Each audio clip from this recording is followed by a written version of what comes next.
पवित्रता का आध्यात्मिक रहस्य। संसार की जितनी भी भौतिक शक्तियां हैं उन्हें हम जानते हैं, चाहे वो धन की शक्ति हो, पद की शक्ति हो, विज्ञान की शक्ति हो या राज की शक्ति हो। इनकी तरफ प्राय सभी का ध्यान रहता है।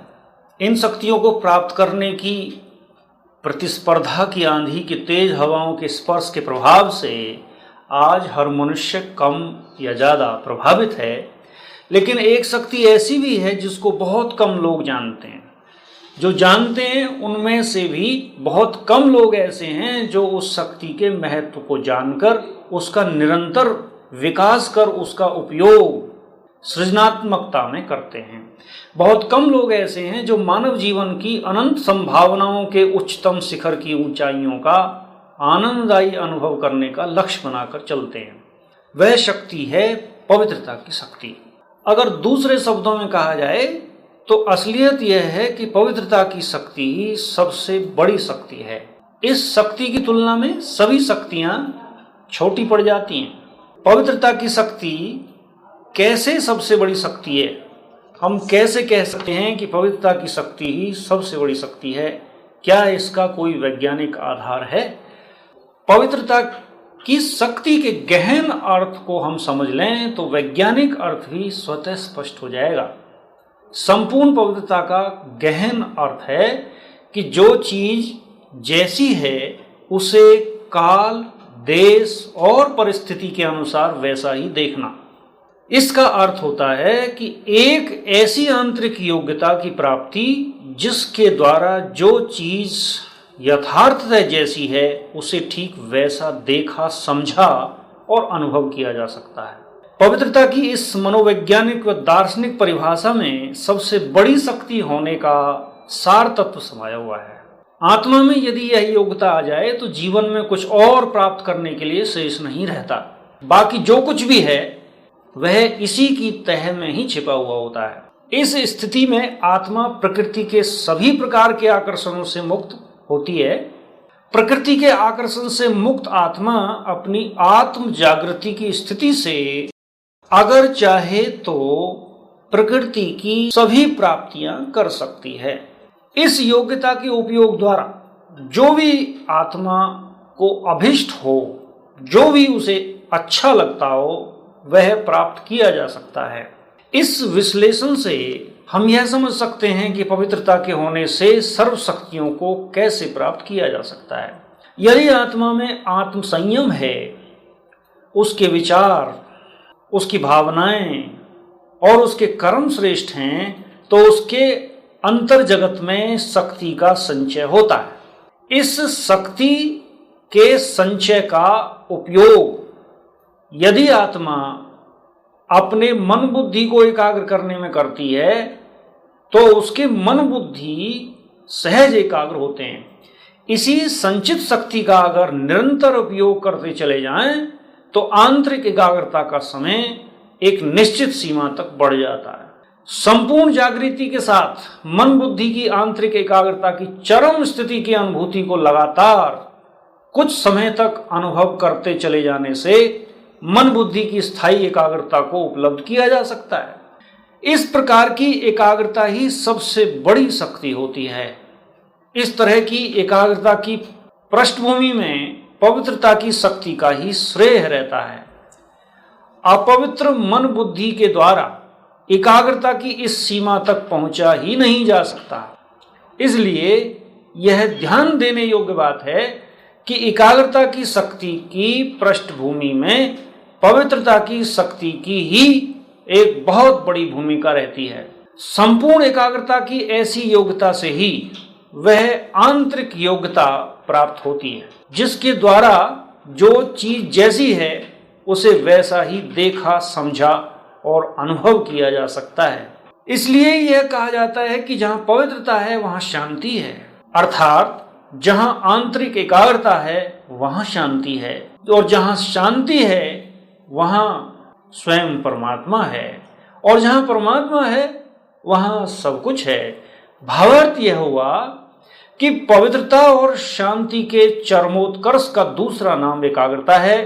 जहां ऐसी एकाग्रता है वहां परमात्म शक्तियों की अनुभूति है। जहां परमात्म प्राप्तियां हैं वहां सर्व प्राप्तियां स्वभावतः ही हो जाती हैं। ऐसी एकाग्रता की शक्ति के इर्द गिर्द ही सभी प्रकार की शक्तियां घूमती हैं। यह एक ऐसी स्थिति बनती है जब पवित्रता और एकाग्रता दोनों मिलकर ओतप्रोत हो जाती हैं। इसे एकाग्रता की पवित्रता कहें या पवित्रता की एकाग्रता कहें, ये दोनों एक ही बात हैं। जिस भी दिशा में संकल्पबद्ध होकर एकाग्रता अर्थात पवित्रता का उपयोग प्राप्ति के लिए किया जाए, उस दिशा में उस शक्ति को अर्जित किया जा सकता है। ऐसी संपूर्ण पवित्रता की स्थिति में आत्मा संपूर्ण अनासक्त रहती है। यह अनासक्ति ही संपूर्ण ज्ञान का प्रैक्टिकल सार तत्व है। संपूर्ण पवित्रता से सभी दिव्य गुणों की उत्पत्ति होती है। आत्मा दिव्य गुणों के दिव्य श्रृंगार से आभामान हो जाती है। वस्तुतः यही तो सच्चा श्रृंगार है। पवित्रता से ही सर्व कलाओं का विकास होता है। एकाग्र आत्मा, योग युक्त आत्मा दुख का अनुभव नहीं कर सकती।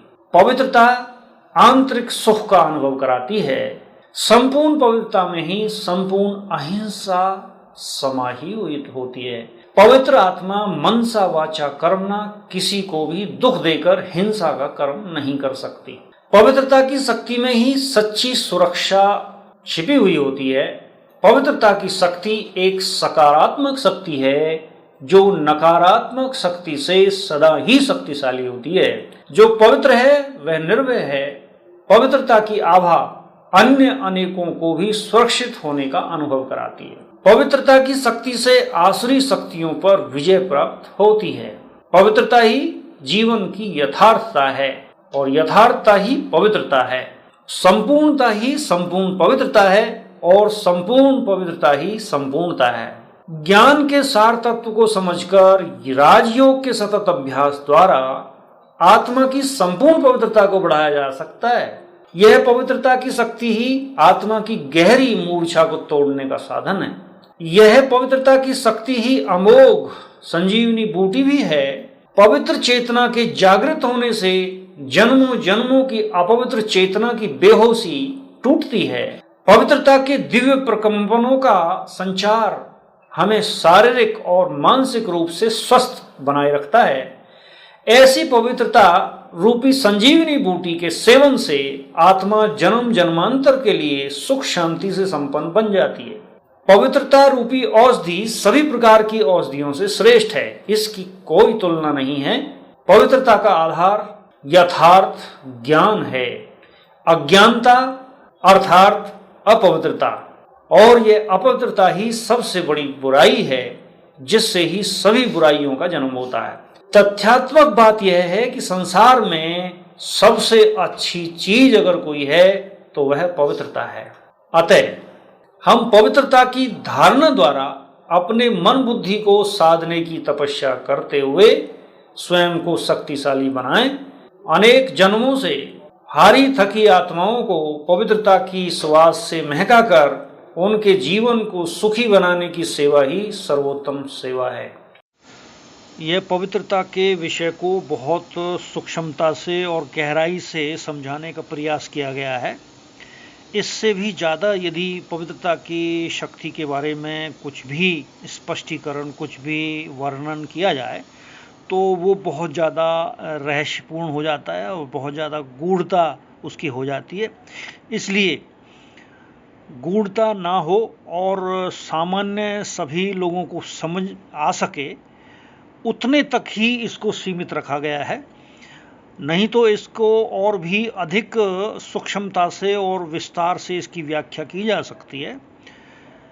जितनी वैज्ञानिक दृष्टि से या गूढ़ता से हम किसी विषय के बारे में डिटेल से बताते हैं तो उसमें शब्द भी वैसे ही यूज़ करने पड़ते हैं और उसमें फिर दो बातें हो जाती हैं कि एक तो शब्द लोगों को समझ में नहीं आते और शब्दों के फिर अर्थ, जो गहरे अर्थ हैं, वो समझ में नहीं आते।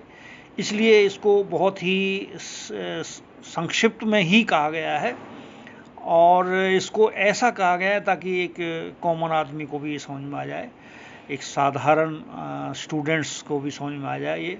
इसलिए इसमें ज़्यादा गहराई जितना देंगे उतना ये समझ से परे चली जाती है बात। इसलिए इसको जो है शॉर्ट में ही समझने का प्रयास करने की कोशिश की गई है।